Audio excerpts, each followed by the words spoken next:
After her famous trip to Washington, D.C., let's now turn our attention to another crucial race that has national implications, and that is the race against Barbara Don't Call Me Ma'am Boxer, who has been for way too many years the United States Senator from the state of California.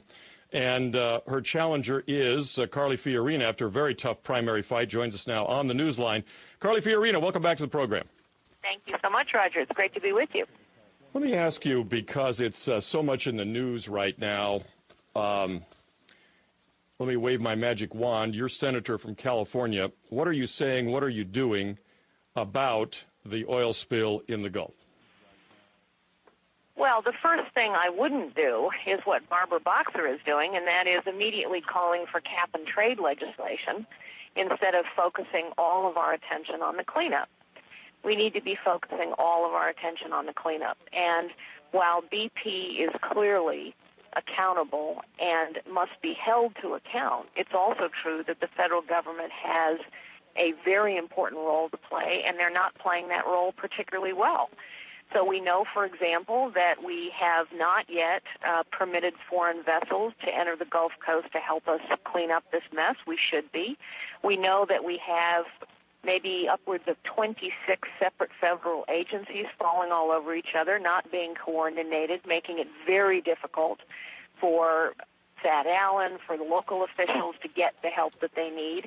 It's clear this cleanup is not being run with the kind of focus and emphasis from the White House that is necessary to clean this disaster up. This is a tragedy, and what I also would do very differently, I wouldn't be saying to the poor Gulf Coast folks who are devastated by this, I wouldn't say to them, oh, by the way, we're going to put a moratorium on offshore drilling for another 6 months so that the economic devastation they're facing has gotten even worse. Carly Fiorina with us, the Republican nominee in the race against incumbent Democrat Barbara Boxer in November. Carly, in the Senate today, there are lots of pending legislation, and you mentioned cap and trade. What is your position with respect to California's law, which has a cap? What is it, AB 63 or 36? 32. 32, whatever it is. I know it's these numbers stream together. AB 32 and Schwarzenegger's cap and trade legislation that has been passed and is about to be implemented. Obviously, it is similar to what Barbara Boxer wants to do in Washington now with a whole lot of other people. What's your position? Well, I've said AB 32 needs to be repealed. What's interesting, however, is that even in California, where there was a lot of sort of public theoretical support for moving forward with clean green technologies, which is how AB 32 was sold, there is now a bipartisan effort to suspend AB 32 until our unemployment rate reaches 5%. If that's not an admission that AB 32, like cap and trade, will be an incredible job killer, I don't know what is. And in fact, California as a state has the third worst unemployment in the nation. Our unemployment rate has deteriorated dramatically over the last year and a half since the stimulus bill was passed. And one of the reasons for that deterioration is because we have so much regulation, much of it spawned by the Endangered Species Act. We have a thicket of regulation, unbelievably high tax burden, huge government, and it's destroying jobs. And so if you want to know what cap and trade will do, look at what AB 32 is doing, and you'll see the kind of terrible impact it has on job creation in the economy. Carly Fiorina, candidate for the United States Senate. Now, Carly, let's shift to job creation. The president in Ohio spent nearly $1 million to make a 10-minute speech today to talk about 10,000 jobs he'd created, while at the same time, as you mentioned, 16 to 50,000 jobs will be lost because of his moratorium on offshore drilling in the Gulf of Mexico. But let's talk about what the Senate is considering, which is this incredible idea that since the stimulus didn't work, the only reason was we haven't borrowed and spent enough money, and let's do it again with 161 or 73 or 60 billion or whatever the number currently is. What's the best way to get job creation going again, and particularly here, as hard hit as we are in California? Well, the best way to get job creation going again is to get out of the way of the people who create jobs.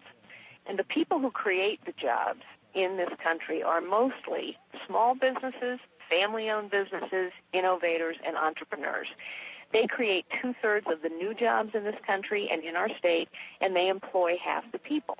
And so here in California, for example, we are destroying jobs because we are destroying small business owners' ability to keep hiring. So, for example, I was in Sacramento yesterday visiting with a small business owner. Since the stimulus bill was passed, he's had to lay off 300 people. We have 85,500 people out of work in Sacramento, 2.3 million unemployed in California. We have to give small businesses a tax cut. I proposed, for example, a payroll tax holiday of 2 years for every unemployed worker they rehire. We need to help them cut through the thicket of regulation. We need to give them access to credit. Small businesses, let me say it this way, credit to small businesses has been reduced by almost $1 trillion since the Wall Street bailout because community banks have been hit very hard in that, although they had nothing to do with the Wall Street crisis. That's one of the reasons why I'm running for office for the first time in my life. I actually think it would be hugely important to send someone to Washington, D.C. to sit in the U.S. Senate who knows where jobs come from. I started out in a small business typing and filing and answering the phones. I've created jobs. I've met a payroll. And Barbara Boxer honestly believes that the way you create jobs is to pass bills in the U.S. Senate using taxpayer money.